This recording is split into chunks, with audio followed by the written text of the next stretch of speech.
November 1927, Fifth Avenue, New York City. A wrecking crew arrives at the corner of 57th Street. Their target, the largest private residence ever built in Manhattan. 130 rooms, an entire city block. The former home of Cornelius Vanderbilt II, grandson of the Commodore who built America's railroad empire.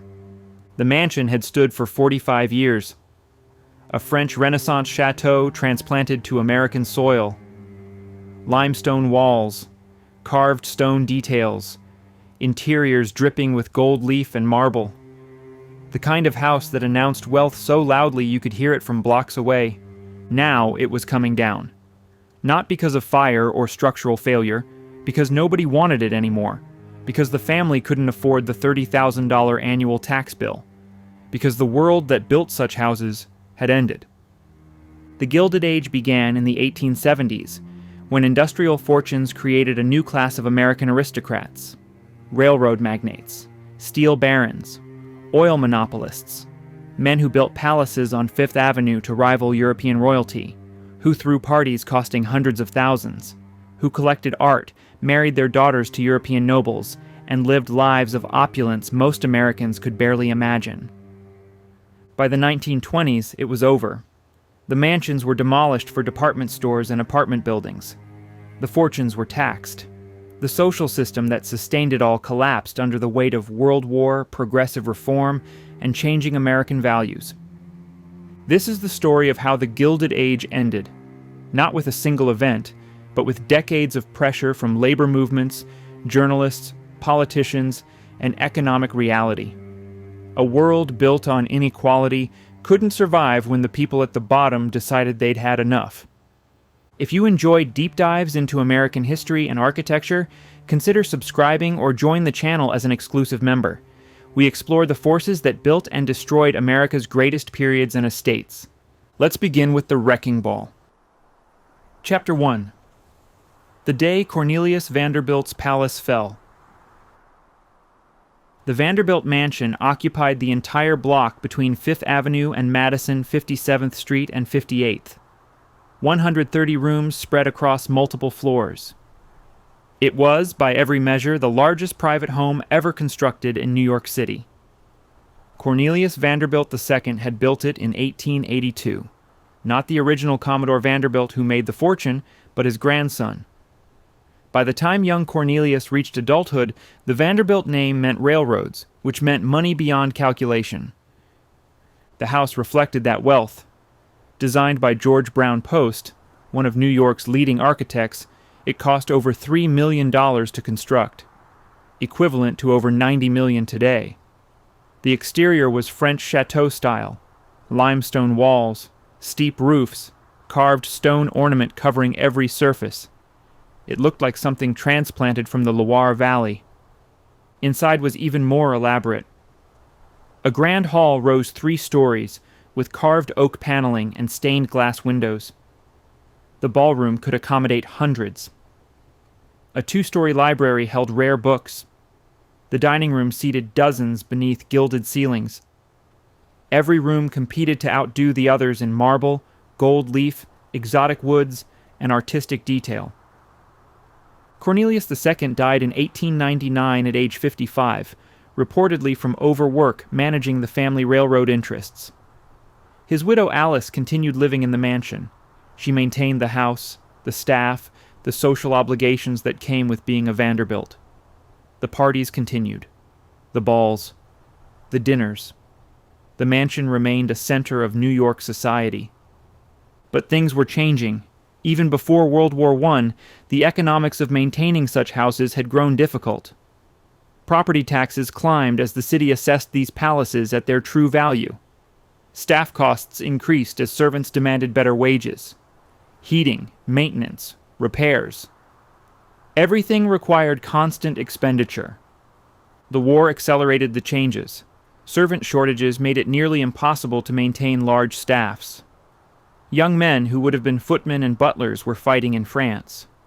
Young women who would have been maids found better-paying factory work. The social world that revolved around elaborate entertaining began to feel antiquated, even tasteless, when so many were dying overseas. Alice Vanderbilt lived in the mansion until 1926.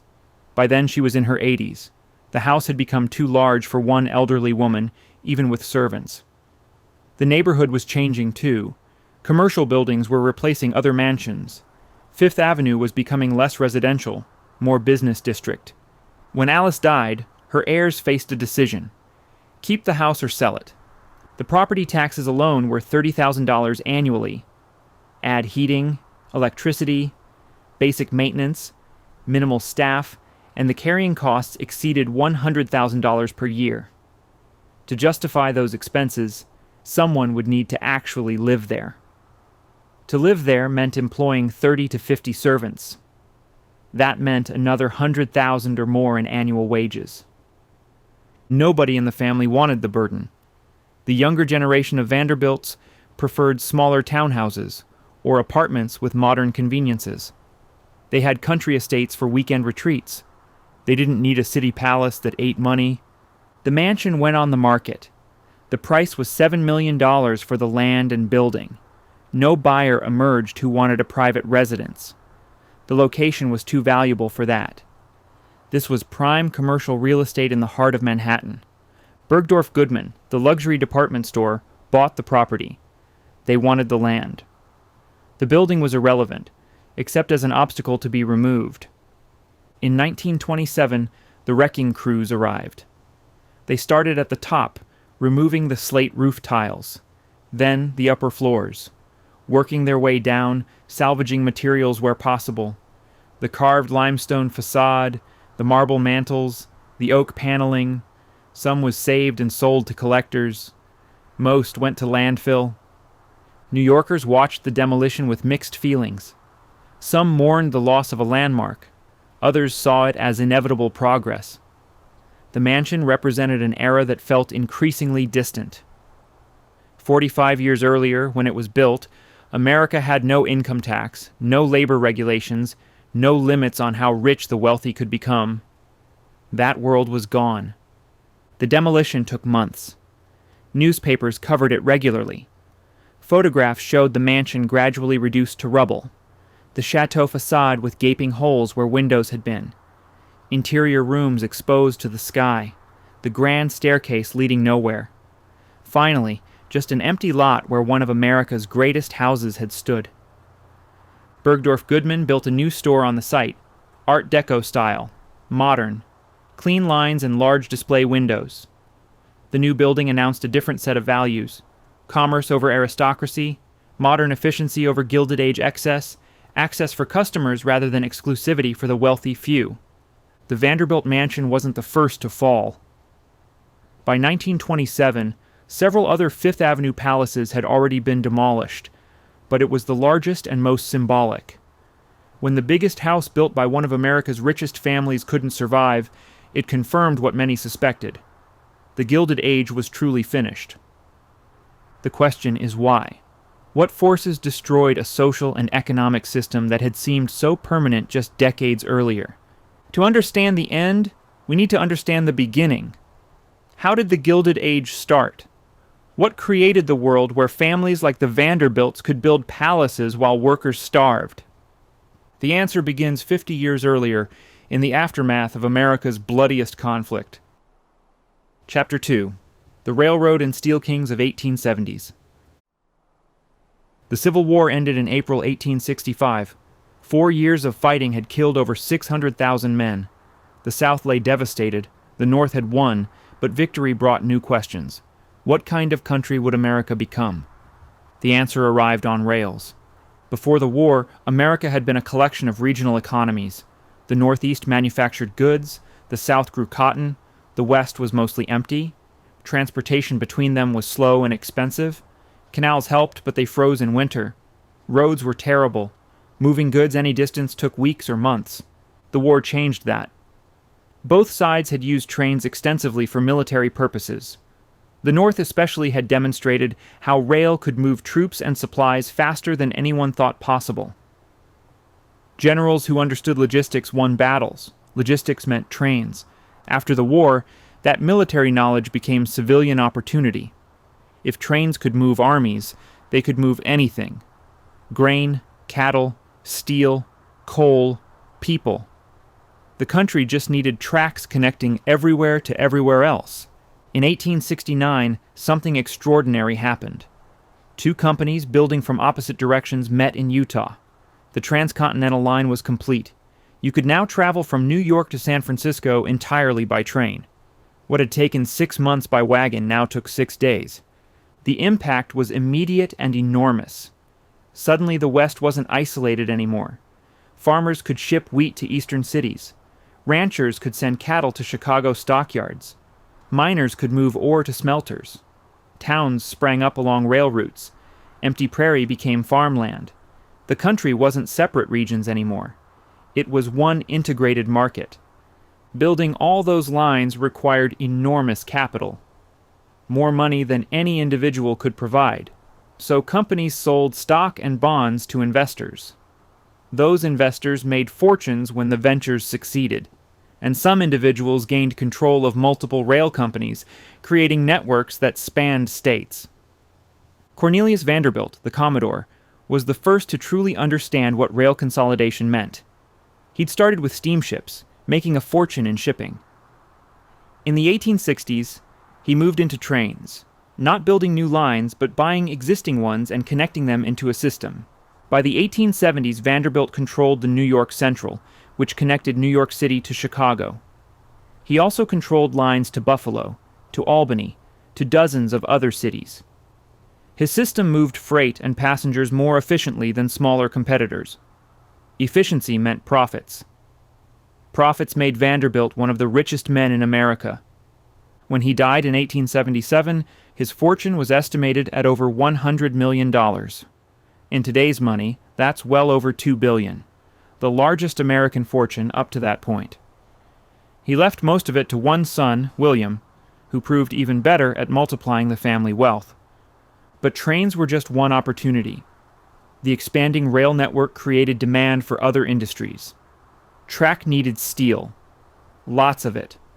Miles and miles of steel rail, constantly wearing out and needing replacement. Andrew Carnegie saw that opportunity. A Scottish immigrant who started as a telegraph operator, Carnegie worked his way up in rail management. He learned how the business operated, what it needed, where the bottlenecks were. In the 1870s, he shifted from transportation to steel production.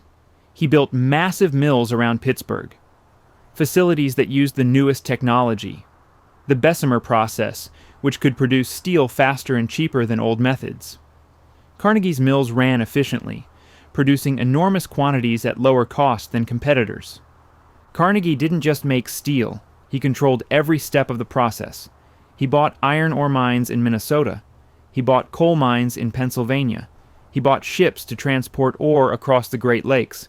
He bought rail lines to move materials to his mills. This vertical integration meant he didn't depend on anyone else. Every dollar that could be extracted from the steel business stayed in Carnegie's system.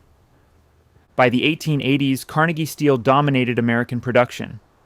The company's profits were staggering. Carnegie himself was accumulating wealth that rivaled Vanderbilt's. Then there was oil, a new industry, barely existing before the Civil War. In 1859, the first commercial oil well had been drilled in Pennsylvania. Initially, oil meant kerosene for lamps, a replacement for expensive whale oil. That market alone was substantial. John D. Rockefeller understood something others missed. The money wasn't in drilling for oil. Too risky. Wells came up dry, or they produced too much and flooded the market, crashing prices. The money was in refining and distribution. Rockefeller founded Standard Oil in 1870. The company bought crude from drillers, refined it into kerosene, and sold it to distributors. Rockefeller negotiated secret deals with rail companies for better shipping rates. He undercut competitors on price until they went bankrupt or sold out to him. He bought competing refineries, combining them into one massive operation. By 1882, Standard Oil controlled roughly 90% of American refining. It was a monopoly in everything but name. Actually, it was a monopoly in name, too. Rockefeller organized his holdings as a trust, a legal structure that let him control multiple companies while technically keeping them separate. The trust made Rockefeller the richest man in America. Richer than Vanderbilt had been, richer than Carnegie. By some estimates, at his peak, Rockefeller's wealth was equivalent to over $400 billion in today's dollars. The richest American in history. These three men, Vanderbilt, Carnegie, Rockefeller, and others like them, created unprecedented concentrations of wealth. The speed was remarkable. Vanderbilt built his fortune in 2 decades, Carnegie in 1, Rockefeller even faster. They did it in an environment with almost no regulation. No income tax existed until 1913. No antitrust laws until 1890. No labor laws protecting workers. No requirements for workplace safety. No limits on working hours. Companies could do essentially whatever they wanted. Workers had no protections. If you got injured on the job, that was your problem. If you were fired, you had no recourse. If your wages were cut, you either accepted it or quit. Unemployment meant destitution. There was no safety net, no welfare, no unemployment insurance. You worked or you starved. This combination, massive industrial growth plus zero regulation, created fortunes faster than any previous era in history. But it also created inequality on a scale America had never seen. The top 1% owned more than the bottom 90% combined. The wealthy lived in palaces. The poor lived in tenements without plumbing or heat. The term robber baron was coined to describe these industrialists. Critics argued they'd stolen their fortunes through monopoly, corruption, and exploitation of workers. Defenders called them captains of industry, arguing they'd built the infrastructure that made America an economic power. Both descriptions held truth. These men had built rail networks, steel mills, and oil refineries that transformed the country. American industrial output soared. Cities grew. Living standards rose for many. But the benefits distributed unevenly, very unevenly. The men at the top accumulated wealth beyond measure while workers struggled. And those men at the top needed somewhere to live, somewhere that announced their success, somewhere that separated them from ordinary people. They needed mansions, and Fifth Avenue in New York City became the place to build them. Chapter 3. Mrs. Aster Builds a World. Money alone didn't make you part of Gilded Age high society. The Vanderbilts learned that the hard way. When William Henry Vanderbilt, son of the Commodore, tried entering New York's elite circles in the 1870s, he found doors closed. His family had $100 million. They owned railroads. They wielded enormous economic power. None of it mattered. Old New York families considered the Vanderbilts nouveau riche, new money, common. The Commodore had started as a ferry boat operator. That smell of work, of trade, of getting your hands dirty, never quite washed off. The Vanderbilts needed someone to legitimize them, someone who controlled access to the upper echelons, someone whose approval meant acceptance. That someone was Caroline Schermerhorn Aster. Mrs. Aster, as she was always called, came from old New York wealth. The Schermerhorns had been prosperous since colonial times. Land, trade, banking, the respectable kinds of fortunes that accumulated slowly over generations. When Caroline married William Backhouse Aster Jr. in 1853, she joined another established family. The Asters had made their fortune in fur trading and Manhattan real estate. Old enough to be respectable, rich enough to be powerful. By the 1870s, Caroline had decided someone needed to define New York's elite. Too many new millionaires were appearing. Railroad money, oil money, steel money. All that new wealth threatened to overwhelm the old families. Without gatekeepers, anyone with money could claim position. She appointed herself gatekeeper, and she recruited help. Ward McAllister was a Southerner who'd made money in California and retired to New York with ambitions. He had refined tastes, European travel experience, and the time to devote to planning elaborate entertainments. He became Caroline's secretary, advisor, and enforcer. Together, they created structure, rules, a system that separated the acceptable from the unacceptable. First came the concept of the 400. McAllister supposedly coined the term in 1888. Though Caroline had been operating on the principle for years, the idea was simple. New York's inner circle consisted of exactly 400 people. No more. That number supposedly reflected the capacity of her ballroom at 840 Fifth Avenue. The actual number was arbitrary. What mattered was exclusivity. By defining membership as a fixed number, Caroline and McAllister made inclusion valuable. If only 400 people counted, then being one of those 400 meant everything. How did one gain entry? Caroline decided. Period. There was no application process, no objective criteria. She simply determined who belonged and who didn't. Her approval granted access. Her disapproval meant permanent exclusion. Old money families were automatically included: the Livingstons, the Stuyvesants, the Rhinelanders, families who'd been wealthy since before the Revolution. That gave her a base of perhaps 50 to 75 families she considered legitimate. The remaining slots went to new money families who proved themselves acceptable. Proving yourself meant demonstrating proper behavior over extended periods. It meant having the right connections, the right marriages, the right taste, and most importantly, it meant Caroline liking you. The Vanderbilts, despite their wealth, struggled for years. The Commodore was too rough, too openly involved in business, too willing to publicly fight competitors. Caroline found him vulgar. His son William was more refined but still associated with trade. Not until William's wife Alva forced the issue did the Vanderbilts gain entry. In 1883, Alva threw a costume ball so elaborate, so expensive, so magnificently excessive that Caroline couldn't ignore it. The ball cost over $200,000, equivalent to over $6 million today. 1,200 guests. Elaborate costumes. The house decorated top to bottom. It was a statement. The Vanderbilts had arrived, whether Caroline liked it or not. She attended. Once she accepted the Vanderbilts, others followed. The family was finally legitimate.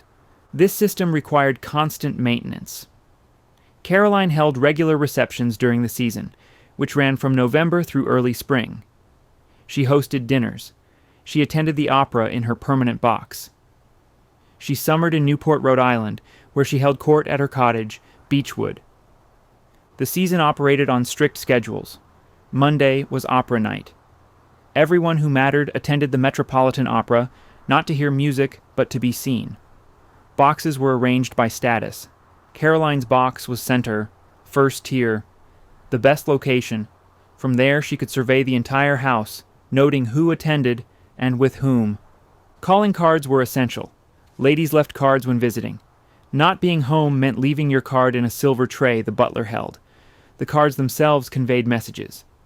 A turned-down corner meant you'd called in person rather than having your footman leave it. Different days were designated for receiving calls. Tuesday might be Caroline's at-home day. Calling on Tuesday meant she'd receive you. Calling on Wednesday meant she wouldn't. Young women made their debut during carefully orchestrated balls. Debutante presentations introduced daughters to the upper crust, marking them as eligible for marriage. The most important events happened at Caroline's balls. Being invited meant your family had arrived. Not being invited meant you didn't exist. Men had slightly different rules. Business success alone wasn't enough. You needed the right club memberships: the Union Club, the Metropolitan Club, the Knickerbocker Club. These clubs provided spaces where wealthy men gathered, made deals, and reinforced bonds. Membership required sponsorship from existing members. One blackball could exclude you permanently. The whole system was designed to prevent mobility. Caroline and her circle wanted to preserve their position at the top. By creating elaborate rules and rituals, by making acceptance require her personal approval, she ensured that new money couldn't simply buy their way in. They had to be granted entry. But the system had vulnerabilities. It required that new money care about acceptance. The first generation of robber barons often didn't. The Commodore Vanderbilt reportedly didn't care what Caroline thought. He had money and power. That was enough. The second generation cared more. William Vanderbilt, and especially his wife Alva, wanted acceptance. Their children would marry into the established families. Position mattered for business connections, for marriage prospects, for how the family was perceived. The third generation cared most of all. By the 1890s and 1900s, young Vanderbilts, Asters, and other wealthy heirs grew up assuming they belonged at the top. They'd never known anything else. The structure seemed natural and permanent. Caroline maintained her position until her death in 1907. By then she was elderly, increasingly confused, but still acknowledged as the arbiter of taste. After her death, others tried claiming her role. None succeeded completely. The world fragmented. Multiple women claimed authority. The rules became less rigid. But during her peak years, roughly 1875 to 1900, she wielded power that money alone couldn't buy. She decided who mattered, and the wealthy families building mansions on Fifth Avenue all sought her approval. Those mansions were statements, declarations of wealth and taste, attempts to prove worthiness, and Fifth Avenue became the stage where those declarations played out. Chapter 4. Fifth Avenue becomes Gold Coast. In 1870, Fifth Avenue above 50th Street was mostly empty. A few brownstones, some vacant lots, trees, quiet, almost suburban. The fashionable residential district sat further downtown, around Washington Square and Lower Fifth Avenue. 20 years later, everything had changed. The stretch from 50th Street to 90th had become the most expensive residential real estate in America. Block after block of limestone mansions, French chateaux, Italian Renaissance palaces, Beaux-Arts extravaganzas, each one larger and more elaborate than the next. This was Vanderbilt Row, Carnegie Hill, Millionaire's Mile, the physical manifestation of Gilded Age wealth, and it rose with remarkable speed. The transformation began with the Vanderbilts. William Henry Vanderbilt, son of the Commodore, started it in 1879. He commissioned a massive brownstone at Fifth Avenue and 51st Street. Not satisfied with one house, he built 3 connected residences, one for himself and his wife, one for each of his 2 daughters. The entire complex cost nearly $2 million, but brownstone already felt outdated. The really fashionable material was limestone, white, elegant, more European, and the fashionable style was French, specifically the chateaux of the Loire Valley. Never mind that French nobility built those chateaux over centuries. American millionaires wanted them now, built in 2 years. Richard Morris Hunt became the architect of choice. He'd studied at the École des Beaux-Arts in Paris, the first American to do so. He understood French architecture intimately. More importantly, he understood his clients. They wanted grandeur. They wanted to impress. They wanted houses that announced wealth from blocks away. Hunt delivered. In 1883, he designed a mansion for William Kissam Vanderbilt and his wife Alva. The house rose on Fifth Avenue at 52nd Street, right across from William Henry Vanderbilt's brownstones. It was French Gothic, gray limestone, steep roofs, carved ornament everywhere. Inside were medieval tapestries, stained glass, carved wood paneling imported from European estates. The house cost $3 million. Another $2 million went to furnishing and decorating it.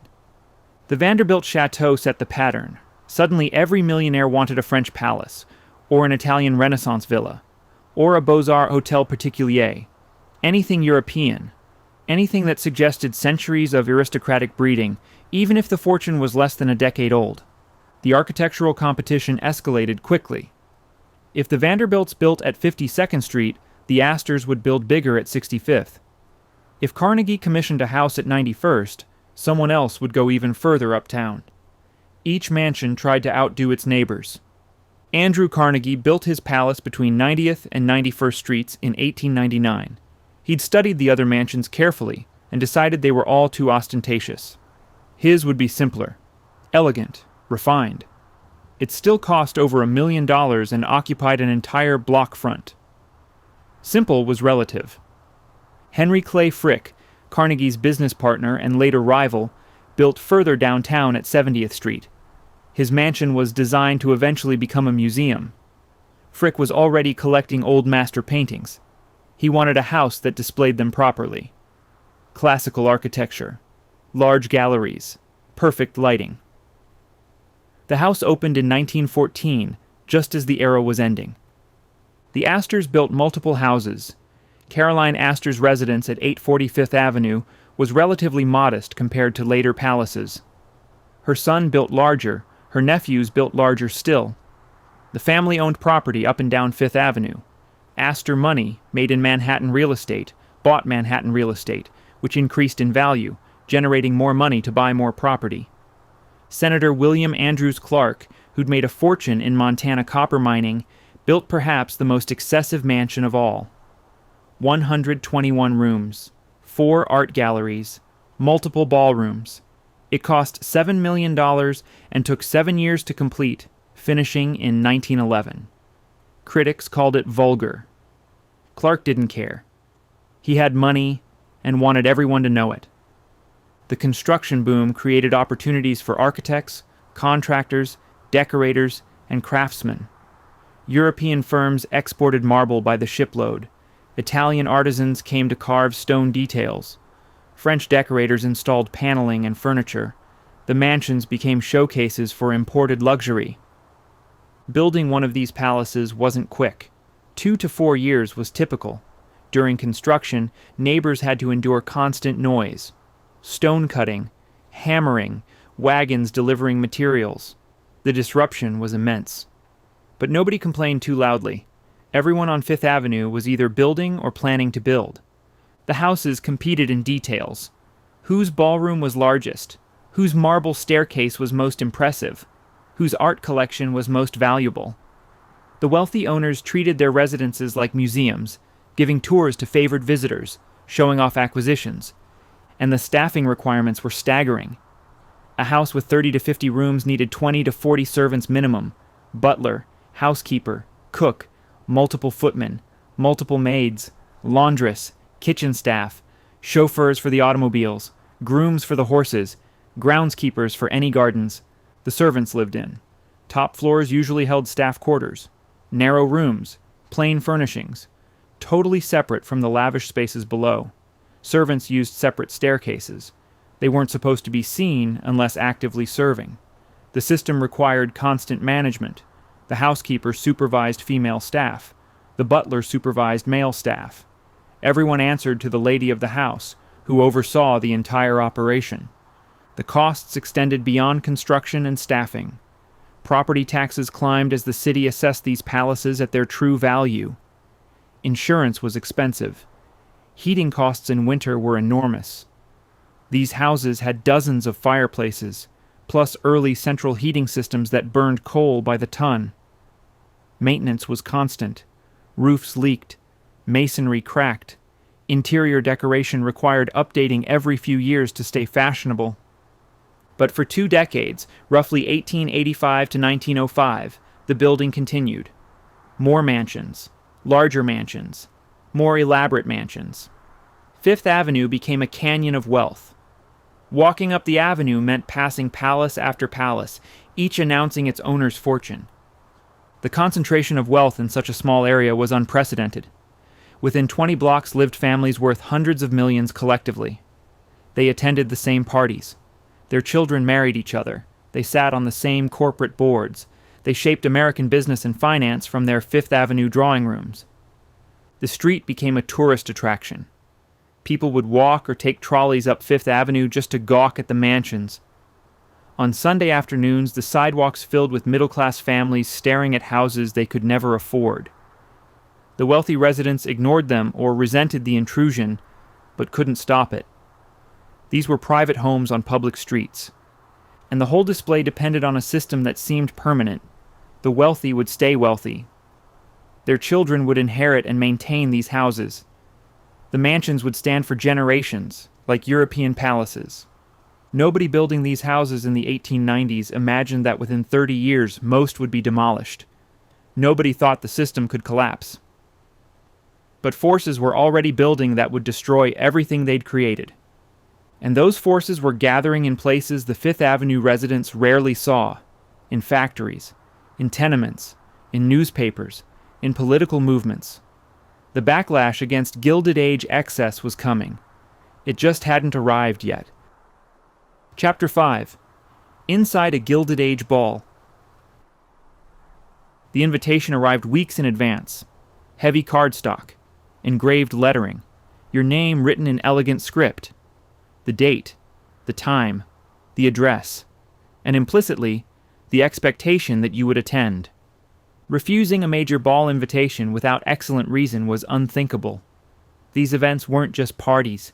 They were where reputations were made or destroyed, where marriages were arranged, where business alliances formed, where the social hierarchy was displayed and reinforced. Preparing for a ball took days.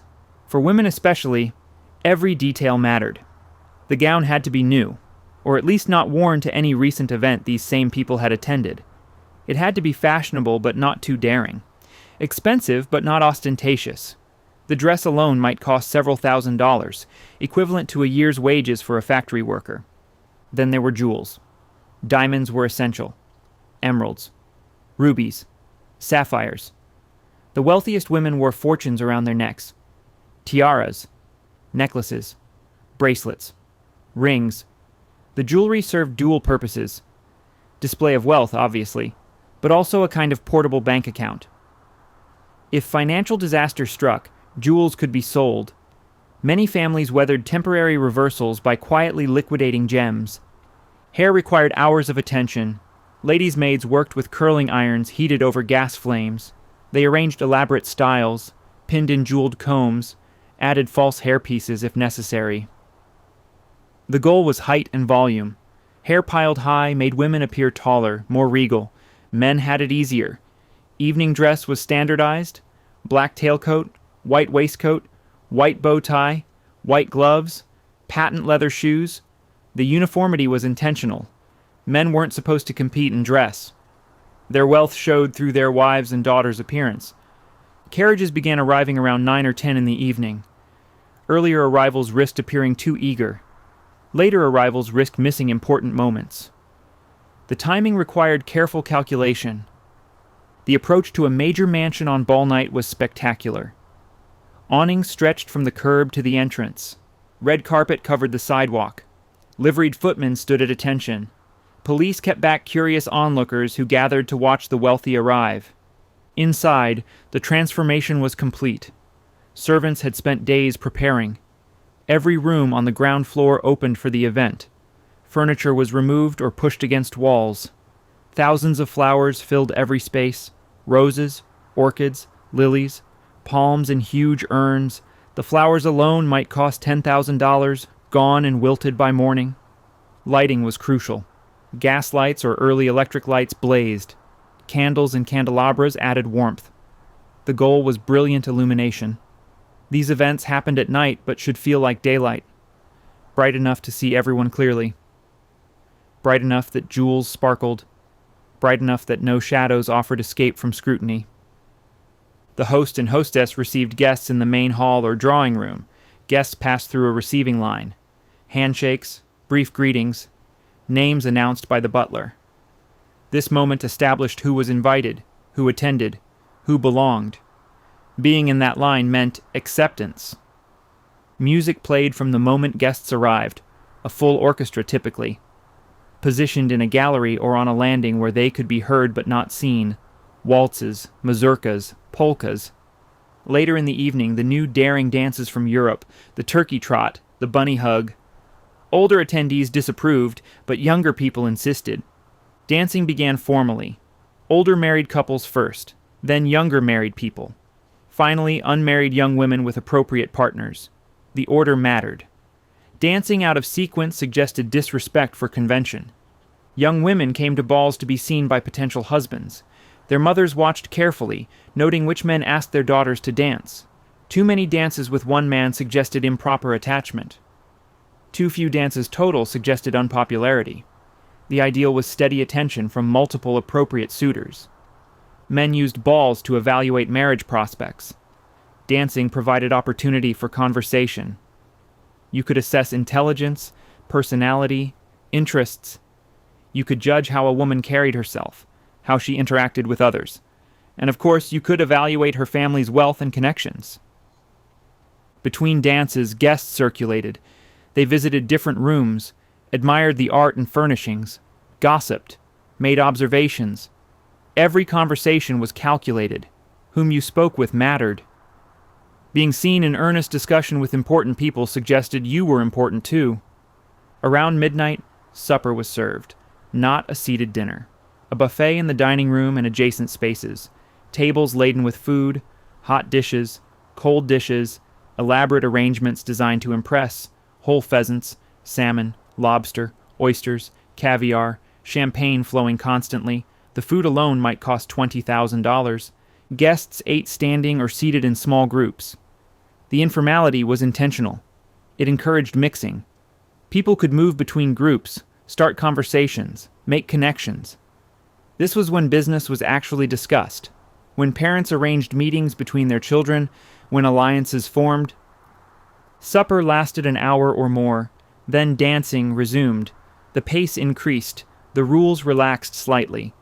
As the night wore on and champagne took effect, the atmosphere loosened, not scandalously, never scandalously, but enough that laughter came easier, conversation flowed faster.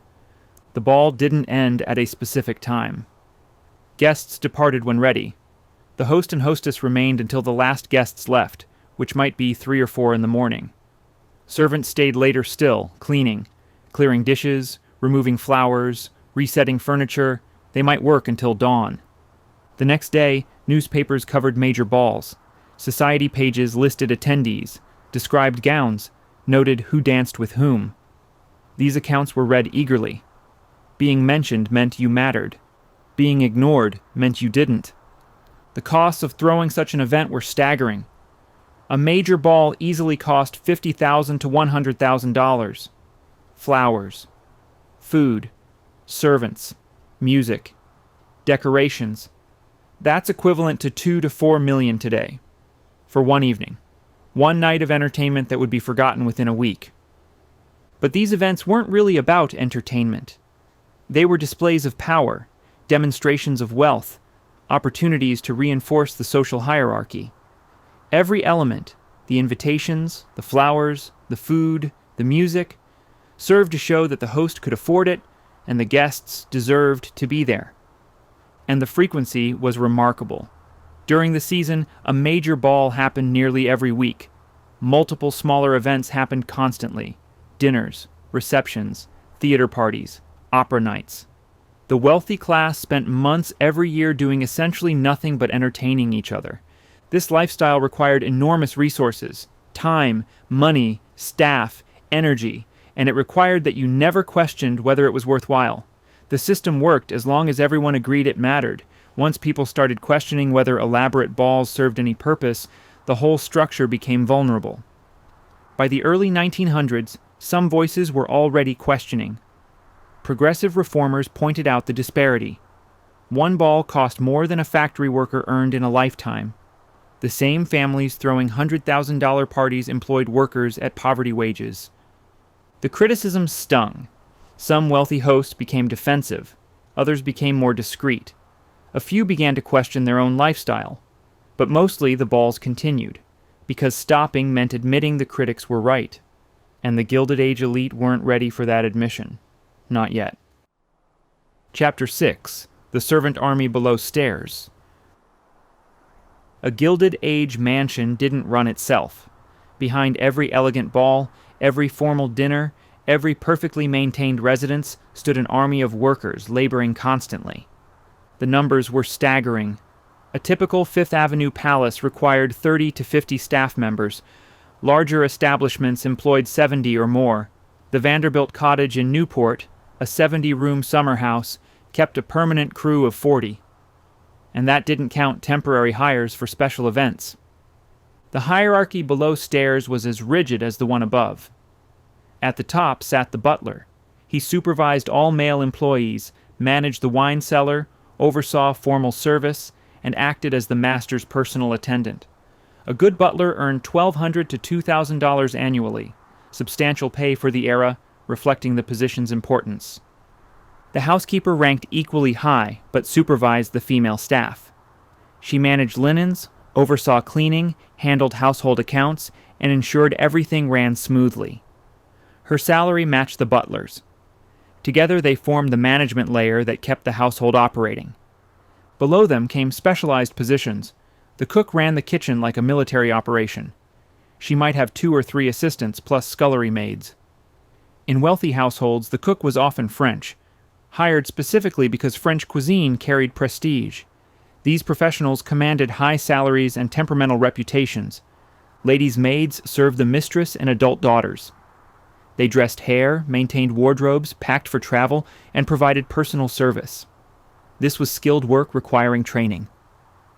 A lady's maid needed to know current fashions, understand fabrics, style hair elaborately, and maintain discretion about family matters.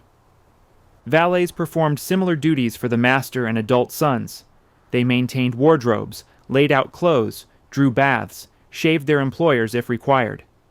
The position required knowledge of men's fashion and complete reliability.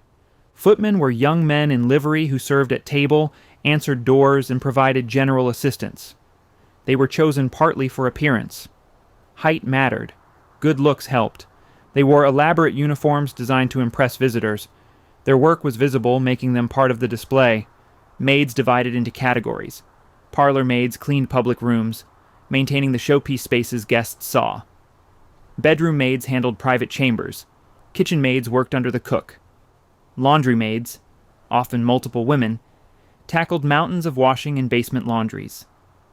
Each category had its own duties and status. Below everyone came the scullery workers. They scrubbed pots, cleaned floors, performed the dirtiest tasks nobody else would touch. Usually young girls, often recent immigrants, they earned perhaps $3 weekly. They slept in tiny attic rooms, worked 16-hour days, and dreamed of advancing to better positions. The labor was relentless. A housemaid's day began around 6 in the morning. Light fires in fireplaces throughout the house, empty chamber pots, bring hot water for washing, prepare breakfast, serve breakfast, clear breakfast, clean public rooms before the family woke and wandered downstairs, all while remaining invisible. Domestics were trained to fade into the background. If the family encountered you, you'd failed. After morning duties came lunch preparation and service, then afternoon tasks, then dinner preparation. Formal dinners required elaborate service, multiple courses, proper timing, coordinated serving. The butler orchestrated everything like a conductor.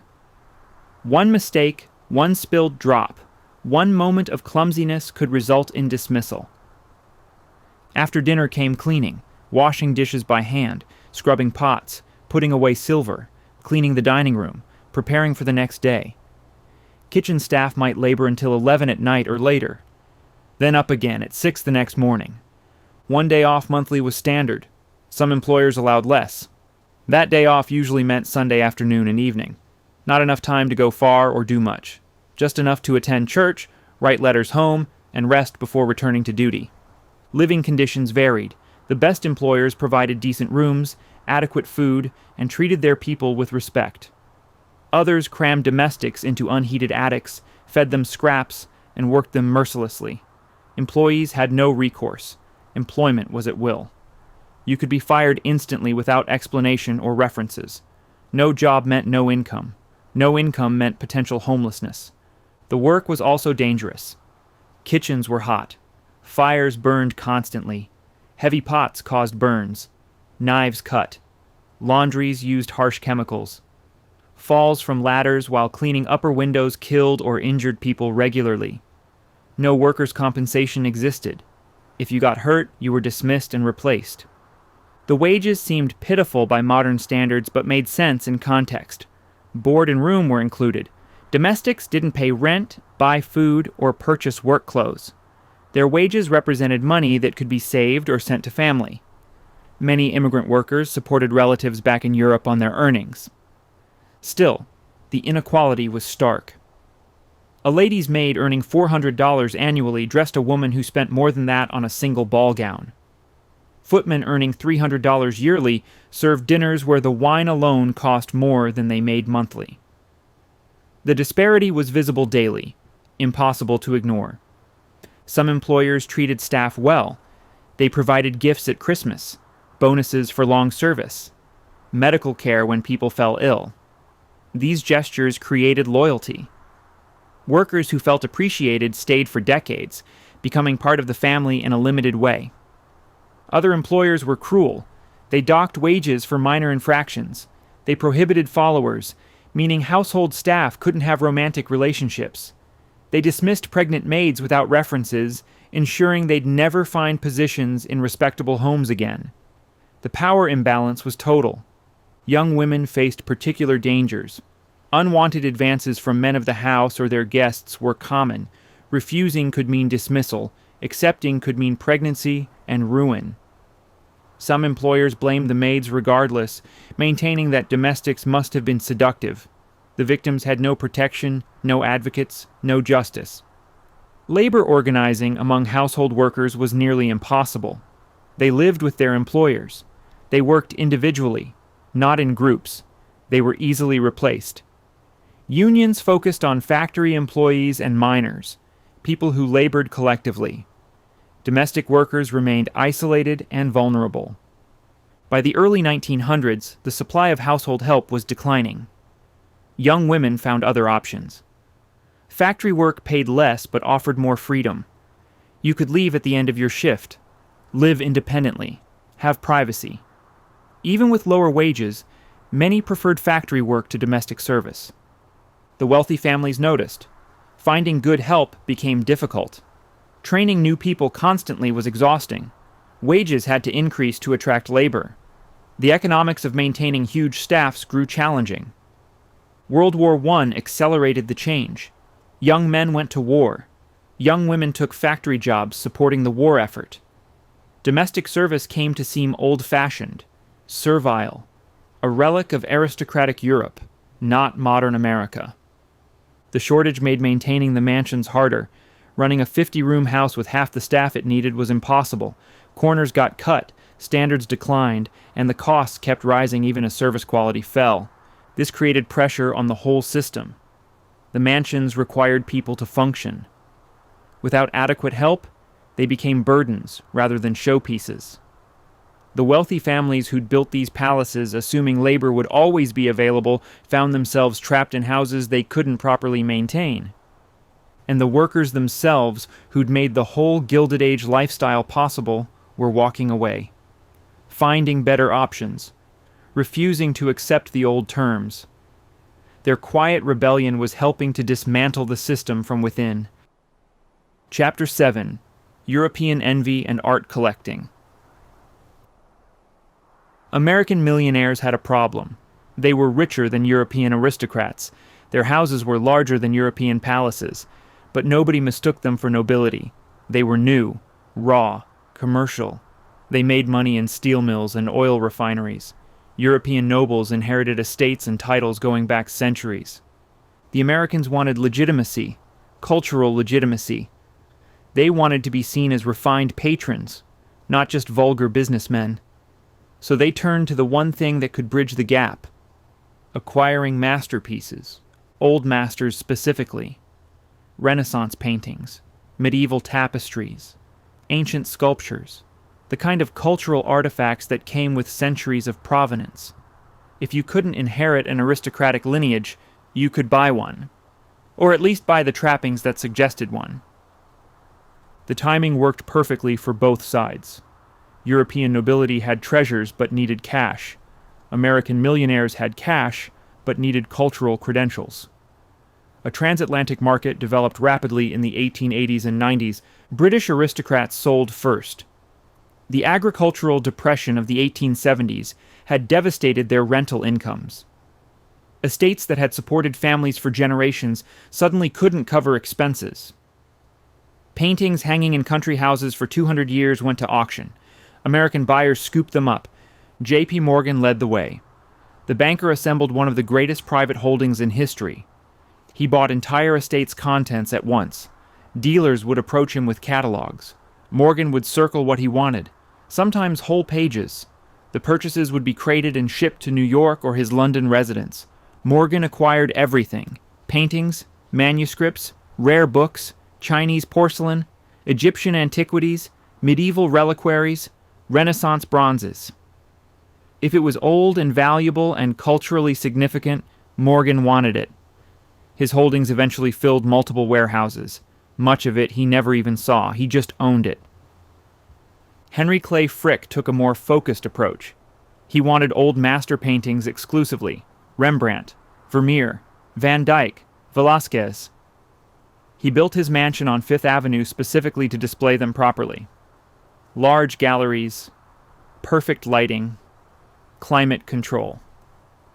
The house was really a private museum that Frick happened to live in. Frick paid astonishing prices. In 1911, he bought a Rembrandt portrait for $500,000, equivalent to over $15 million today, for one canvas. He considered it a bargain. Great works only increased in value, and owning a Rembrandt meant something. It announced taste, sophistication, cultural authority. The Vanderbilts acquired pieces too, though less systematically than Morgan or Frick. They bought French furniture, Gobelin's tapestries, Italian Renaissance sculptures, whatever dealers convinced them they needed. Their mansions became museums of European decorative arts, imported wholesale and installed in American houses. William Randolph Hearst took acquiring to extremes.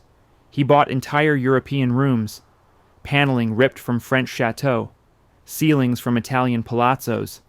He'd have them disassembled, shipped to America, and reinstalled in his properties. If he liked a fireplace in a Spanish monastery, he'd buy the monastery, take what he wanted, and leave the rest. The dealers who facilitated these transactions became wealthy themselves. Joseph Duveen dominated the trade. A British dealer with impeccable connections, he understood both sides perfectly. He knew which families needed money. He knew which American millionaires wanted prestige. He brought them together, taking substantial commissions. Duveen was also a master salesman. He convinced American patrons that certain artists mattered more than others. He promoted Rembrandt heavily, Dutch masters generally, Italian Renaissance works. He downplayed artists whose output was harder to sell. His influence shaped what American galleries looked like. The scale of the transatlantic transfer was enormous.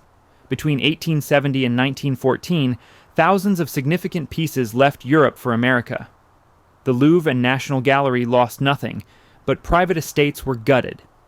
Works that had hung in English manor houses for centuries ended up in Fifth Avenue mansions. Europeans had mixed feelings. The sales brought needed capital, but they also represented cultural loss. National treasures leaving the country. Heritage sold to American industrialists. Some criticized aristocrats for selling birthright for cash, but the aristocrats needed the money. Keeping the paintings meant losing the estate entirely. American museum directors also benefited. J.P. Morgan left much of his holdings to the Metropolitan Museum. Frick's entire house and contents became a museum after his death. Other wealthy patrons made similar arrangements. American institutions acquired European masterpieces without having to negotiate with foreign governments. But buying paintings didn't automatically confer sophistication. Critics, especially from abroad, mocked the Americans. They pointed out that purchasing culture wasn't the same as creating culture. The Americans were accumulating artifacts, not understanding them. They were buyers, not connoisseurs. Some criticism was accurate. American millionaires did purchase things without really understanding them. They relied on dealers' advice. They bought for status more than appreciation. A few were genuinely knowledgeable, but many simply wanted impressive galleries. Isabella Stewart Gardner was an exception. A Boston heiress, she built a Venetian palace in Boston specifically for her treasures. But unlike many wealthy patrons, she understood painting and sculpture deeply. She studied. She traveled extensively. She befriended artists and scholars. Her holdings reflected genuine passion, not just wealth. The competition between buyers drove prices higher. When multiple millionaires wanted the same Rembrandt, bidding could reach absurd levels. Dealers encouraged this. They'd hint that another patron was interested. They'd create artificial scarcity. The Americans, determined not to be outdone, paid whatever was asked. By the early 1900s, the best European masterpieces were increasingly in American hands. This represented a massive cultural shift. For centuries, great paintings had stayed in Europe. Now they were crossing the Atlantic in huge quantities. Museums worldwide noticed. American institutions were becoming major centers. The practice also created obligations. If you owned significant pieces, you were expected to share them eventually, through museum donations or by opening your home to scholars. The Gilded Age patrons largely accepted this. They saw themselves as stewards, not just owners. The canvases would outlast them. Their legacy would be making them accessible. But the First World War changed everything. Suddenly buying from Europe felt different. American soldiers were fighting there. The cultural exchange that had seemed sophisticated now felt complicated. Should Americans be purchasing treasures from countries they were defending militarily? After the war, the market continued, but the context had shifted.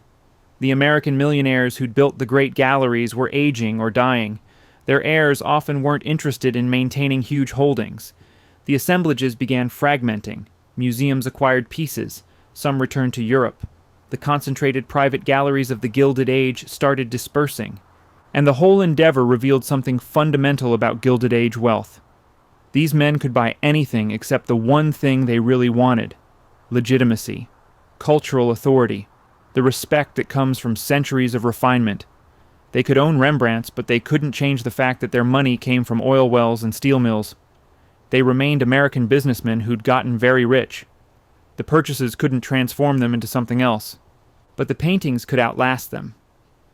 The works they bought still hang in American museums. The holdings they assembled still benefit the public. Their money is gone. Their mansions are demolished. But the canvases remain. In that sense, they achieved a kind of immortality, not the aristocratic legitimacy they sought, but perhaps something more valuable, a lasting contribution to American culture. Chapter 8: The Muckrakers' Attack. The wealthy thought they controlled their image. They owned newspapers, they sponsored charities, they built libraries and museums with their names on them. They assumed public gratitude for their generosity. Then the journalists arrived, and everything changed. The term muckraker came from Theodore Roosevelt. He borrowed it from John Bunyan's Pilgrim's Progress, referring to a character who raked muck instead of looking up to heaven. Roosevelt meant it as criticism. These journalists focused on society's filth rather than its progress.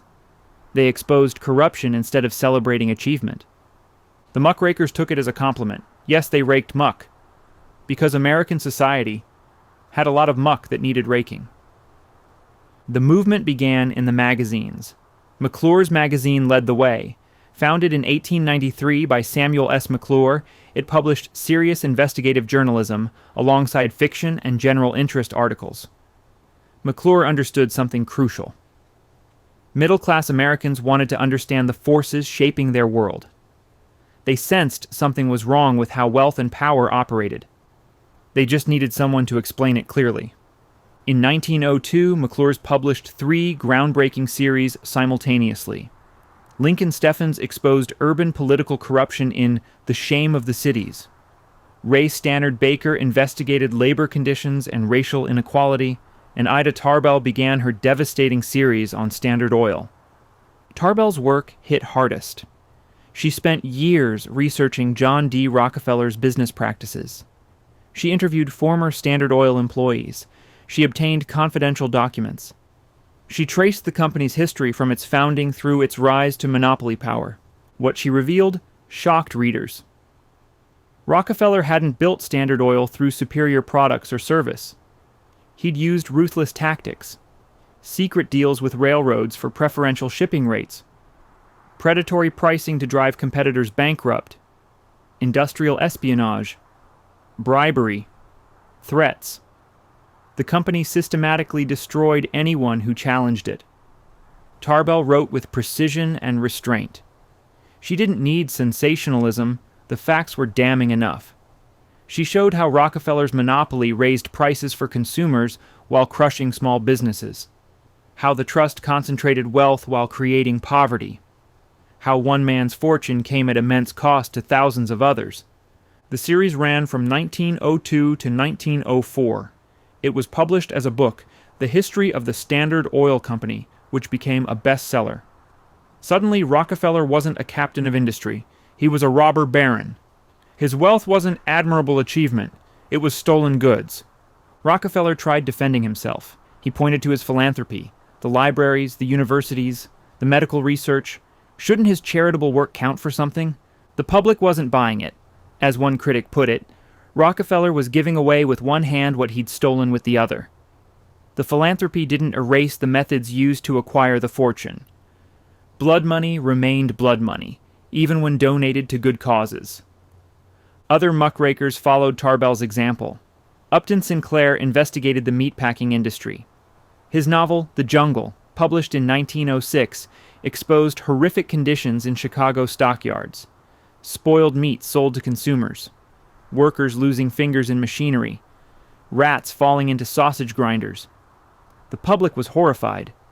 President Roosevelt, after reading it, invited Sinclair to the White House and ordered investigations.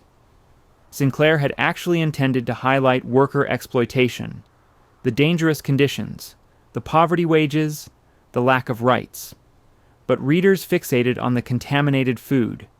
As Sinclair later said, "I aimed at the public's heart, and by accident I hit it in the stomach."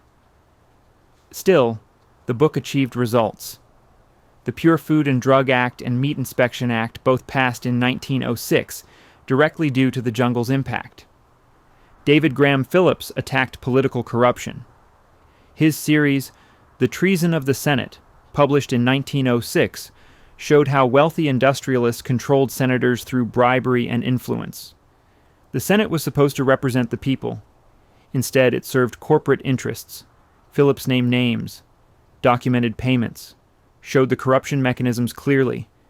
The attacks extended to specific industries and individuals.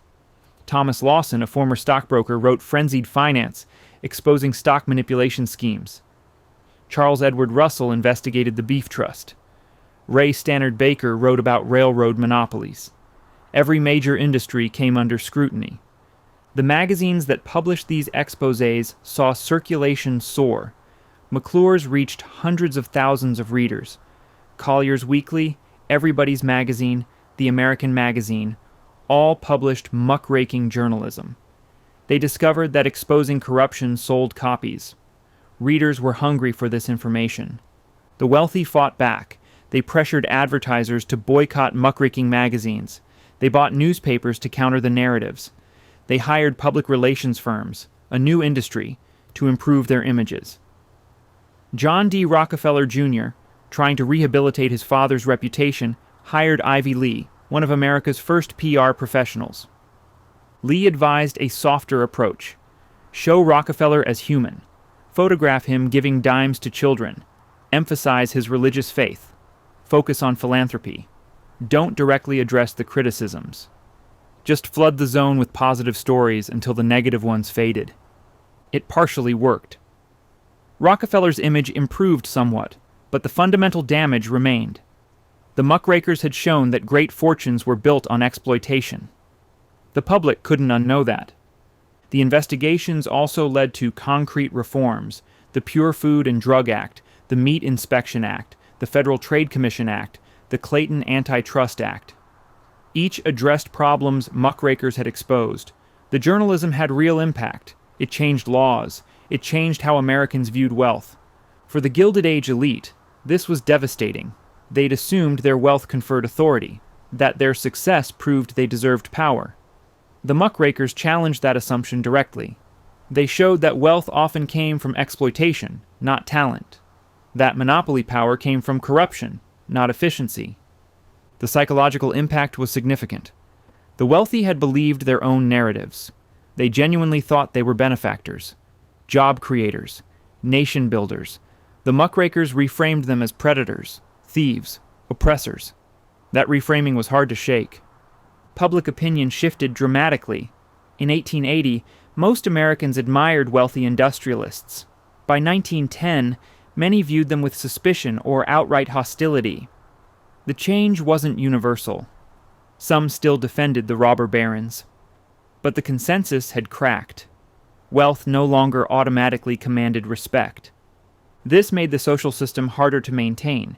When Mrs. Aster threw elaborate balls, newspapers had once covered them admiringly. By the early 1900s, coverage turned critical. Why were the wealthy spending fortunes on parties when workers starved?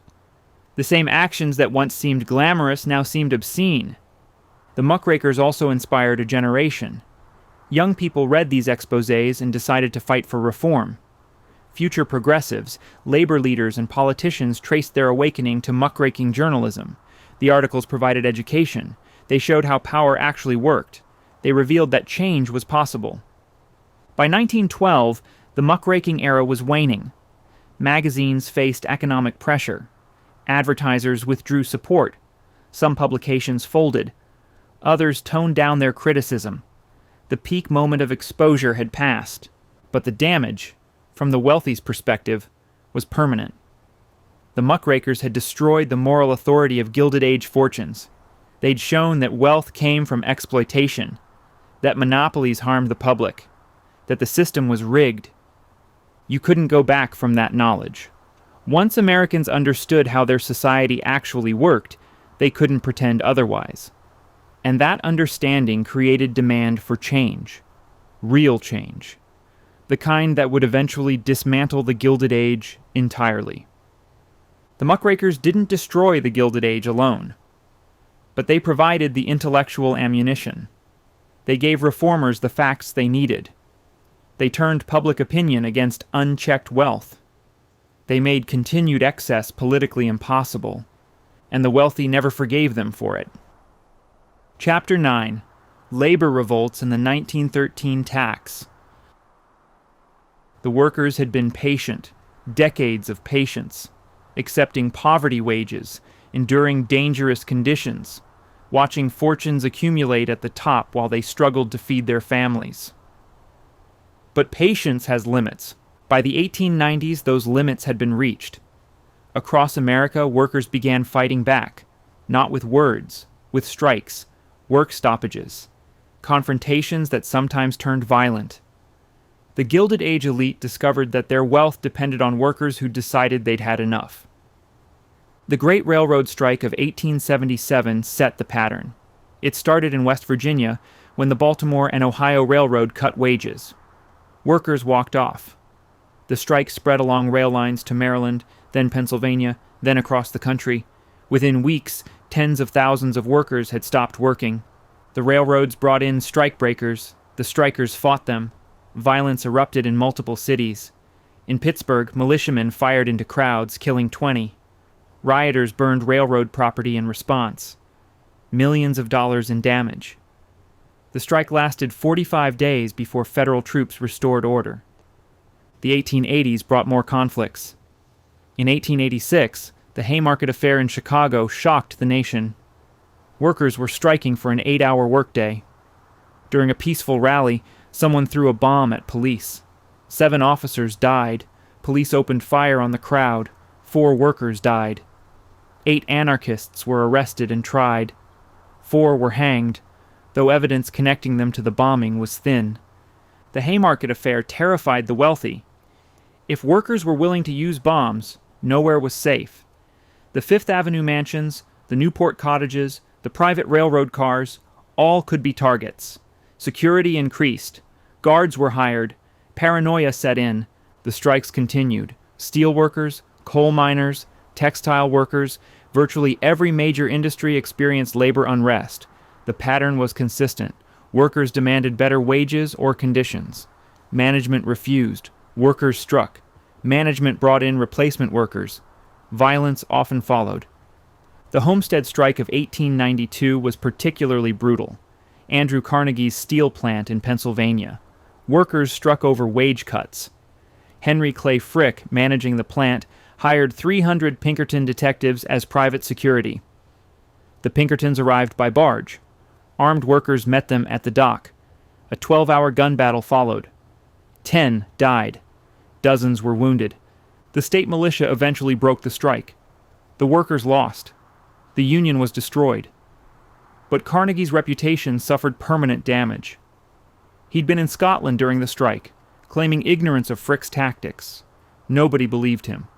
The man who preached the gospel of wealth had ordered armed guards to shoot striking workers. The Pullman strike of 1894 showed labor's growing organization. When the Pullman Palace Car Company cut wages without reducing rents in company housing, workers struck. The American Railway Union, led by Eugene Valdebs, supported them by refusing to handle Pullman cars. The boycott paralyzed rail traffic nationwide.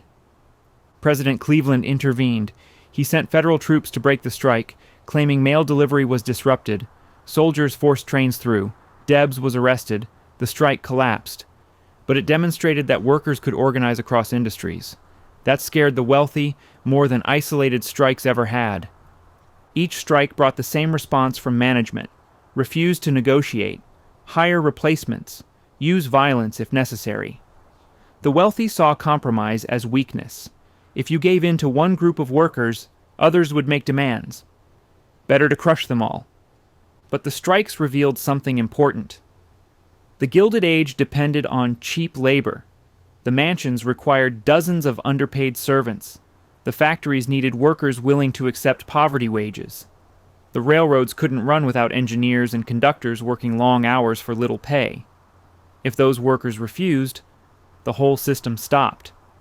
This gave labor unexpected power. Not enough to win most strikes. Management usually prevailed. But enough to make the wealthy nervous. Enough to show that their control wasn't absolute.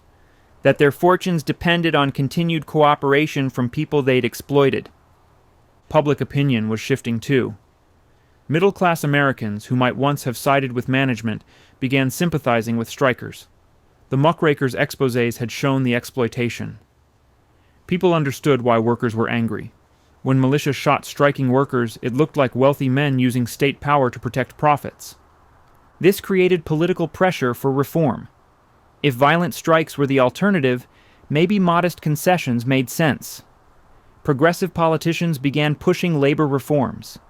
Limits on working hours, safety regulations, the right to organize unions. Nothing radical, but movement in labor's direction. The wealthy resisted all of it. They argued that business couldn't survive with regulations, that free markets required complete freedom, that workers were free to quit if they didn't like conditions. Government interference would destroy American prosperity. But they were losing the argument. Too many people had seen the alternative. Unrestricted capitalism had created obscene inequality. Workers weren't free to quit when quitting meant starvation. The market wasn't working for most Americans. Something had to change. The biggest change came in 1913. Congress passed the 16th Amendment, creating a federal income tax. For the first time, the government could tax wealth directly. The wealthy had fought this for decades. Previous attempts at income taxes had been struck down as unconstitutional. But the progressive movement finally forced it through. The amendment was ratified in February 1913. By October, the first income tax law was in effect.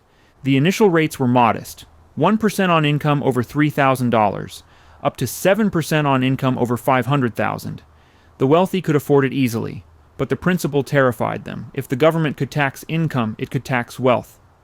The power to tax was the power to destroy, and the rates would only rise. Within a few years, as World War I required massive government spending, top rates climbed dramatically. By 1918, the highest bracket paid 77%. The days of accumulating unlimited untaxed wealth were over. The income tax changed the economics of everything. Building a mansion became less attractive when you couldn't keep as much of your earnings. Employing 50 servants made less sense when payroll wasn't deductible against lower net income.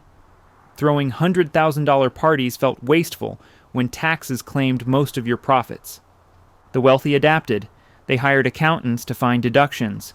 They established trusts to shelter money. They moved assets offshore. Tax avoidance became an industry. But they couldn't avoid taxation entirely. The government was taking a cut. That was permanent. Inheritance taxes followed. The government taxed estates when wealth passed to heirs. This prevented fortunes from accumulating across generations. Each generation paid taxes. Over time, this eroded even the largest fortunes. The combination was devastating to Gilded Age economics. Labor unrest made businesses less profitable. Income taxes claimed much of what remained. Inheritance taxes prevented passing full fortunes to children. The system that had created massive wealth concentration was being dismantled piece by piece. By 1915, the landscape had shifted. Workers were organized. Strikes were common. Progressive reforms were passing. Taxes were climbing. The wealthy still had enormous resources. But the trajectory was clear. Their position was weakening. The Golden Age was ending. And then came the war. World War I would accelerate everything. The labor shortages, the taxes, the social changes. The conflict would reshape American society so thoroughly that the Gilded Age would never return. Even if the wealthy wanted to restore it, the world that had made it possible was gone. Chapter 10. World War I shatters the illusion. August 19th, 14. Europe erupted into war. Archduke Franz Ferdinand assassinated in Sarajevo. Austria-Hungary declared war on Serbia. Russia mobilized. Germany invaded Belgium. France entered. Britain followed. Within weeks, the continent was engulfed in the largest conflict in human history. America stayed out. President Wilson declared neutrality. The war was Europe's problem. Let them fight. America would continue business as usual. But the conflict changed everything anyway. Even from across the Atlantic, World War I destroyed the world that had created the Gilded Age, and it did so in ways nobody anticipated. First, it killed European aristocracy, literally. Young British lords enlisted as officers and died in the trenches. French nobility lost sons at Verdun. German princes fell at the Somme. The officer class came disproportionately from aristocratic families. They led from the front. They died in enormous numbers. The statistics were staggering. Britain lost nearly 750,000 men, an entire generation. The peerage was devastated. Estates passed to distant relatives. Ancient family lines ended. The social structure that had survived centuries collapsed in 4 years. And that aristocracy had been the model American millionaires aspired to. The Fifth Avenue mansions were built to resemble European palaces. The elaborate social rituals mimicked European courts. American daughters married British lords to gain titles. The whole system depended on European aristocracy being worth imitating. Now that aristocracy was dying in Belgian mud. The sons of dukes lived in trenches infested with rats. Viscounts commanded men in gas attacks. Earls died anonymously in mass graves. The glamour, the romance, the centuries of refinement. None of it protected them from machine guns and artillery. American elites watched and absorbed the lesson. Titles meant nothing when shells were falling. Lineage didn't stop bullets. The European aristocracy they'd envied was revealed as vulnerable, mortal. Not superior beings, just privileged people who happened to be born into the right families. The war also demonstrated that governments could do things previously considered impossible. Total mobilization, rationing, price controls, massive taxation, draft armies, command economies. The laissez-faire capitalism that had created Gilded Age fortunes was suspended. National survival required government control. And it worked. France, Britain, and eventually America reorganized their entire economies for military production. Governments directed labor, allocated resources, controlled prices. The invisible hand of the market was replaced by the visible hand of state planning. And societies didn't collapse. They adapted. This shattered ideological certainty. If governments could run economies during war, why couldn't they regulate them during peace? If taxation could be increased dramatically to fund military spending, why couldn't it stay high to fund social programs? The war proved government intervention could work. That undermined every argument for unlimited capitalism. When America entered the conflict in April 1917, the changes accelerated. The government needed money. Income tax rates soared. The top bracket reached 77% by 1918. Revenue from income taxes increased from roughly $37 million in 1914 to nearly $1 billion in 1918. The government also needed labor. Women entered factories by the millions, taking jobs previously reserved for men. They proved they could do the work. They gained economic independence. They discovered they didn't need husbands or fathers controlling their income. When the war ended, many refused to return to previous subservience. This transformation affected domestic workers dramatically. Young women who'd been maids discovered they could earn more in munitions factories. The work was dangerous, but paid better than service. And crucially, when the shift ended, they were done. They could go home, have privacy, live their own lives. After tasting that freedom, returning to being a servant felt intolerable. The shortage of household help accelerated quickly. Families who'd easily employed 30 or 40 people before the conflict struggled to find 10. Wages for domestic positions increased, but still couldn't compete with factory pay and freedom. The servant crisis that had been developing for years became acute. This made the mansions increasingly unlivable. A 50-room palace required substantial staff just for basic maintenance. Without that, the houses deteriorated. Rooms went unused, standards declined. Families rattled around in enormous buildings they couldn't properly maintain. The conflict also changed American attitudes toward wealth display. When young men were dying in France, throwing elaborate parties felt obscene. The government encouraged restraint. Resources needed to go toward supporting troops. Conspicuous consumption seemed unpatriotic. Society continued, but subdued. Balls became smaller. Guest lists shortened. Menus simplified. Not from legal requirements, but from social pressure. Excess became embarrassing rather than impressive. The values that had driven Gilded Age competition, who could throw the most elaborate party, build the largest mansion, own the most extensive jewels, suddenly seemed trivial. The psychological shift was profound. A generation of young people came of age during the conflict. They saw aristocracy die. They saw governments control economies successfully. They saw women prove their capabilities. They saw wealth displays condemned as wasteful. When the fighting ended, they didn't want to return to the old system. They wanted something different. Veterans especially rejected pre-war values. They'd seen horrors, lost friends, witnessed industrial slaughter. Coming home to find wealthy families still living in palaces while workers struggled felt wrong. Many veterans became radicalized. Some joined labor movements. Others supported socialist candidates. They'd fought for democracy abroad and wanted it enforced at home. The Russian Revolution of 1917 terrified American elites. The Tsar overthrown, aristocracy murdered, property seized, communists in power. If it could happen in Russia, couldn't it happen here? The parallels were obvious: extreme inequality, wealthy elites out of touch with common people, workers pushed to breaking points. Russia had exploded. America might be next. This fear pushed some wealthy families toward modest reform. Better to accept higher taxes and some regulation than risk revolution. Better to tone down the ostentation than provoke the masses. Self-preservation required adaptation. But others reacted defensively. They blamed outside agitators. They claimed labor unrest was caused by communist infiltrators, not genuine grievances. They supported crackdowns on radicals. They fought every reform.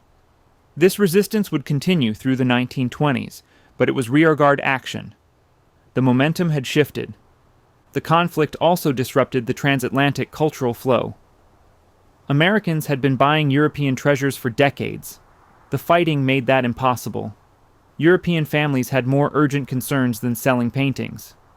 Art markets froze. Americans who'd been building collections found sources dried up. More importantly, the relationship changed. America had been the upstart, buying culture from refined Europe. But America emerged from the conflict as a creditor nation. European countries owed America billions. The power dynamic had reversed. Americans didn't need to feel inferior anymore. They'd saved Europe. That earned respect. When the armistice came in November 1918, America was transformed. Politically more progressive, socially more egalitarian, economically more regulated. Women had voted in some states and were pushing for national suffrage. Labor unions were stronger. Government was larger. Taxes were higher. The world of 1870, when Gilded Age fortunes began accumulating, was gone. The assumptions that supported unlimited wealth concentration had been shattered. Government could intervene in economies. Aristocracy wasn't inherently superior. Women could work and vote. Workers could organize. Extreme inequality was dangerous. The wealthy families who'd built Fifth Avenue palaces found themselves in a changed country. Their mansions seemed anachronistic. Their lifestyle seemed outdated. Their values seemed archaic. They could continue living as before, but only by ignoring reality. The foundation had cracked. The structure was unstable, and soon it would start coming down. Chapter 11. When the heirs couldn't afford it. Cornelius Vanderbilt III inherited his grandfather's mansion in 1926. He didn't want it. The house at 5th Avenue and 57th Street was magnificent.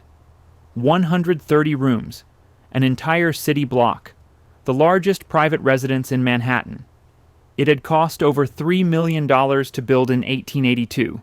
It represented the peak of Gilded Age ambition. It also cost $30,000 annually in property taxes alone.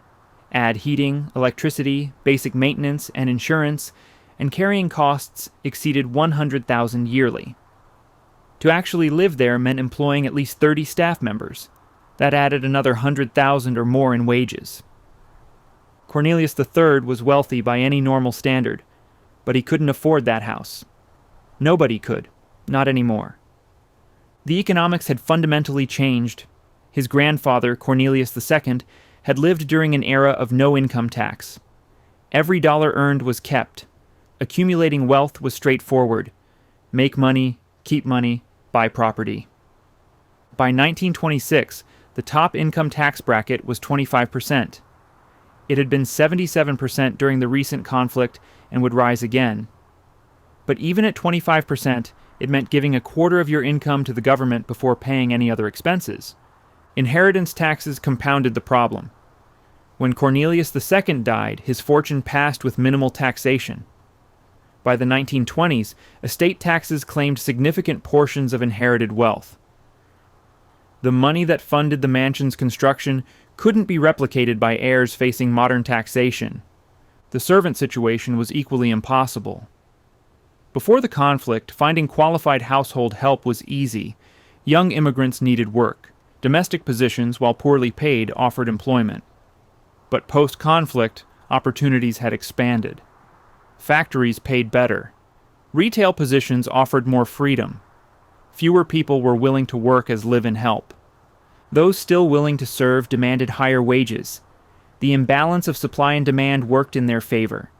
If you wanted a butler, a housekeeper, and adequate staff, you paid premium rates, and still struggled to fill positions.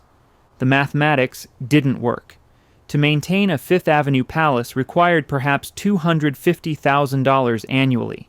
To generate that after taxes required earning considerably more. You needed an enormous fortune producing substantial income. And even then, most of that fortune would go toward maintaining one house. Cornelius III looked at the numbers and made a rational decision. Sell. The house went to Bergdorf Goodman for $7 million. They wanted the land, not the building. Within months, the mansion was demolished. He wasn't alone. Up and down Fifth Avenue, similar calculations were happening. Andrew Carnegie's widow sold his mansion in 1926. The house was barely 27 years old. It had been built to last centuries. It lasted less than 3 decades. The Aster mansions came down. The Havemeyer house was demolished. The Senator Clark Palace, which had cost $7 million and taken 7 years to build, was torn down in 1927. One by one, the monuments to Gilded Age excess disappeared.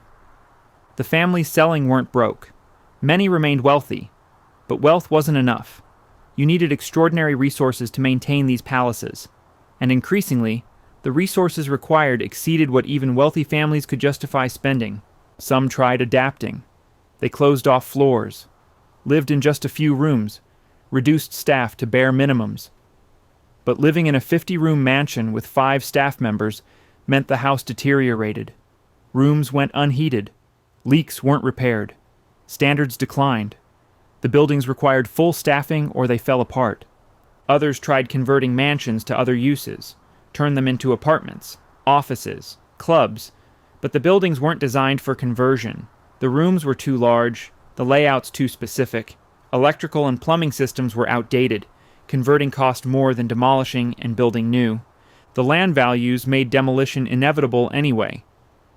A Fifth Avenue lot was worth millions, but only if you could build something profitable on it. A mansion housing one family generated no income. An apartment building housing dozens of families, or a commercial building with shops and offices generated substantial revenue. The financial logic was overwhelming. Sell the land, demolish the mansion, build something modern.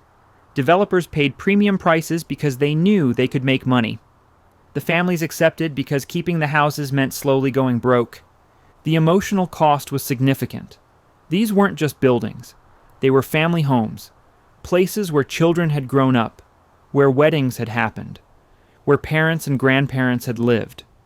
Selling meant admitting that era was over, that the family's glory days had passed. Some descendants fought to keep houses. They borrowed money, deferred maintenance, struggled on, but most eventually surrendered. The economics were inescapable. You couldn't maintain Gilded Age mansions on post-Gilded Age incomes. The demolitions happened quickly once they started. Wrecking crews could tear down a mansion in weeks. The limestone facades that had taken years to carve were smashed to rubble. The ornate interiors were gutted. Some architectural elements were saved and sold to collectors or museums. Most went to landfills. Photographs from the era show the surreal sight of these palaces being destroyed. Walls knocked down. Roofs collapsed, elegant facades with gaping holes. The contrast between the building's grandeur and their violent demolition was stark. What took years to build took days to destroy. New York wasn't alone. Similar patterns played out in other cities. The Chicago mansions came down. The Philadelphia estates were sold. Newport's cottages fared slightly better because they were vacation homes, not year-round residences. But even there, many were demolished or fell into neglect. The speed of the transformation shocked observers. In 1890, Fifth Avenue was lined with mansions. By 1930, most were gone. 40 years from construction to demolition, buildings designed to last centuries didn't survive half that. What replaced them told its own story. Department stores, office buildings, apartment houses, commercial enterprises open to anyone with money to spend. The exclusive residential district became mixed use. Public access replaced private privilege. The physical landscape reflected changed social values. A few mansions survived. Henry Clay Frick's house became a museum, as he'd planned. His widow lived there until 1931. Then the Frick collection opened to the public. It remains today, one of the world's great small museums. Andrew Carnegie's mansion survived longer than most before finally being demolished in 1940. By then, it had been unused for over a decade. Nobody wanted to buy it. Nobody could maintain it. Eventually, the land was too valuable to leave vacant. The survivors were exceptions. The Cooper Hewitt Museum now occupies Andrew Carnegie's former mansion on 91st Street, a different Carnegie house that was converted rather than demolished. The Museum of the City of New York occupies what was once a mansion. A handful of others became clubs or institutions, but the vast majority are gone. Where the Vanderbilt mansion stood is now Bergdorf Goodman. Where the Aster houses were is now commercial real estate. The physical evidence of the Gilded Age mostly disappeared. The buildings that announced wealth so loudly were silenced. The demolitions represented more than architectural loss. They marked the end of an economic system, the end of a social structure, the end of an era when unlimited wealth accumulation was possible and maintaining private palaces was feasible. The heirs weren't failures. They simply lived in different times. Times with higher taxes, higher costs, different values. Times when spending $250,000 annually on one house seemed wasteful rather than admirable. times when economic realities made such spending impossible even for the wealthy. The Gilded Age had built its monuments, and then economic and social changes made those monuments unsustainable. The mansions came down not because of disaster or deliberate destruction, but because nobody could afford to keep them standing. Chapter 12. Wrecking Balls and What Survived. The 1920s and 30s transformed Fifth Avenue beyond recognition. Where French chateaux had stood, Art Deco towers rose. Where private palaces had occupied entire blocks, apartment buildings housed hundreds of families. The street that had symbolized Gilded Age excess became a commercial thoroughfare. The architectural style of what replaced the mansions tells its own story. Art Deco was modern. Clean lines, geometric patterns, no historical pretense. These buildings didn't try to look like European palaces. They announced themselves as thoroughly American and contemporary.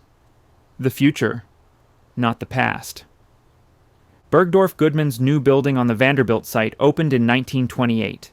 Elegant but commercial. Anyone with money could enter. No social credentials required. No calling cards. No introductions. Just walk in and shop. The democratization was complete. Where society's 400 once gathered, thousands now browsed. The apartments that replaced other mansions followed similar patterns. Buildings like 740 Park Avenue, completed in 1930, housed wealthy families. But instead of one family per block, dozens lived in the same building. They shared an address, shared lobbies, shared staff. The extreme isolation of the Gilded Age mansion was gone. These apartments were luxurious. Large rooms, high ceilings, fine details. But they were still apartments. You didn't employ 30 personal staff. The building provided doormen, maintenance, cleaning. Services were professionalized and shared, more efficient, less wasteful, more suited to the times. The economic logic was inescapable. An apartment building generated income for owners while providing housing efficiency for residents. The land was used productively. Taxes could be covered by rental income. The buildings sustained themselves financially in ways single-family mansions never could. But not everything was demolished. A few Gilded Age structures survived by transforming their purpose. They became museums, clubs, schools, or cultural institutions. Survival required public access. Private palaces became public resources. The Frick Collection opened in 1935. Henry Clay Frick had planned this. His mansion was designed to eventually house his art. When his widow died in 1931, the house and collection transferred to a trust. Renovations adapted the building for museum use. It opened to visitors who once would never have been admitted. Walking through the Frick today feels like visiting a Gilded Age mansion frozen in time. The paintings Frick collected still hang. The furniture remains. The rooms are arranged much as they were when he lived there. Except now anyone can visit. Pay admission and you enter a world that was once completely private. The Morgan Library followed a similar path. J.P. Morgan's personal library became a museum after his son donated it to the public in 1924. The building was expanded but retained its original character. The rare books, manuscripts, and artworks Morgan collected are now available to scholars and visitors. These institutions preserved not just buildings but entire collections. The art the robber barons accumulated didn't vanish. It was made accessible. In an ironic way, their fortunes ended up serving the public good they'd often ignored while alive. Other mansions became clubs. The University Club, the Metropolitan Club. Private organizations bought the buildings and adapted them. Members rather than single families now use the grand rooms. Still exclusive, but serving broader purposes than one household. Some became schools or cultural centers. The building that now houses the Museum of the City of New York started as a private residence.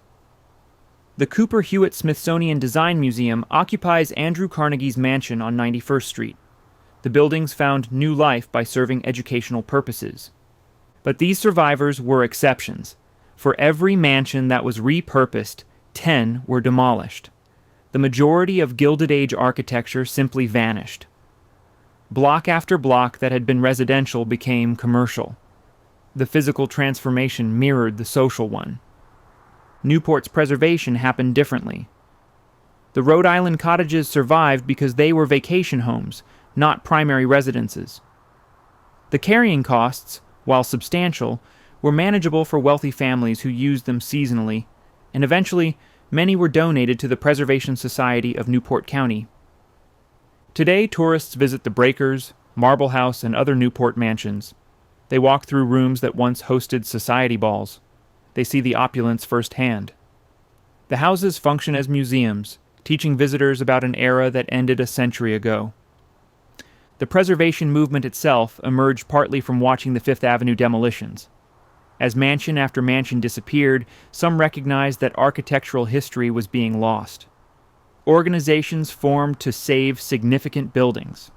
Historic preservation laws were passed, but too late for most Gilded Age structures. What survived in New York were mostly buildings that had institutional backing, museums, libraries, clubs, organizations with resources to maintain structures and compelling reasons to keep them. Individual families couldn't sustain palaces, but institutions with endowments and public support could. The demolished mansions left almost nothing behind. Some architectural elements were saved: doors, mantels, paneling. They ended up in museums or other buildings. But the structures themselves vanished completely. In many cases, even photographs are scarce. The buildings existed for such short periods that documentation is limited. This erasure was remarkably thorough. A visitor to Fifth Avenue today sees almost no evidence of the Gilded Age. The buildings are gone. The families who built them are footnotes in history. The social system that sustained it all has vanished. Only the stories remain. The Art Deco buildings that replaced the mansions are themselves now historic. The Chrysler Building, the Empire State Building, Rockefeller Center. These structures from the 1920s and 30s define New York's skyline. They represent a different set of values: corporate power rather than individual wealth, modernism rather than historical imitation, commerce rather than exclusivity. In a sense, the replacement buildings are more democratic. Thousands of people work in an office tower. One family lived in a mansion. The land serves more people. The architecture is more efficient. The social impact is broader. By those measures, the change was progress. But something was lost too. The craftsmanship, the materials, the sheer ambition of building a private palace in a modern city. The Gilded Age mansions were excessive, wasteful, monuments to inequality. They were also artistic achievements. The labor and skill that went into them can't be replicated. Modern economics make such buildings impossible. Even billionaires today don't build 100-room urban palaces. Costs are too high. Staff is unavailable. Taxes are prohibitive. The social climate condemns such display. The combination of economic and cultural factors that made Gilded Age mansions possible no longer exists. So what we're left with are the exceptions: the Frick, the Morgan Library, the Newport cottages, windows into a vanished world, carefully preserved examples of an era that ended a century ago. They let us see how the wealthy once lived. And they remind us that nothing, no matter how solid it seems, is permanent. The Gilded Age built its monuments. Then economic forces, social changes, and shifting values destroyed most of them. The wrecking balls that demolished Vanderbilt mansions in the 1920s demolished more than buildings. They demolished a social system, an economic structure, a way of life that had seemed unshakable but proved remarkably fragile. What survived did so by transforming, by opening to the public, by serving broader purposes. The private palaces that became public institutions endured. The ones that remained exclusively private vanished. That might be the final lesson. Wealth that serves only itself doesn't last. Fortunes that benefit only their owners get dispersed. Buildings that house only one family get demolished. But resources dedicated to public benefit can endure. The art collections, the libraries, The museums. These legacies outlasted the fortunes that created them. The Gilded Age ended. Its mansions fell.